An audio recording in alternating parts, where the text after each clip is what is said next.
Costa's move to Wolves is in doubt, with the player's work permit application and now being heard by an exceptions panel.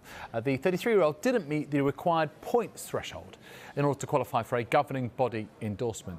Wolves have appealed. They're likely to hear an outcome in the next 48 hours.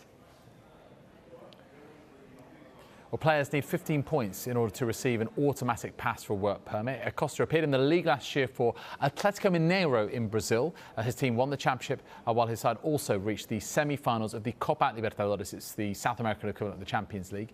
So 13 points as a result of that. However, he didn't play enough minutes in either competition to receive points himself. If a player reaches more than 10 points, it can be appealed to an exceptions panel. So that's where we are right now. But Costa, as it stands, fails to meet that threshold, despite having a fantastic record in the Premier League. 52 goals in 89 games, 2 Premier League title wins as well, but that record won't be taken into account.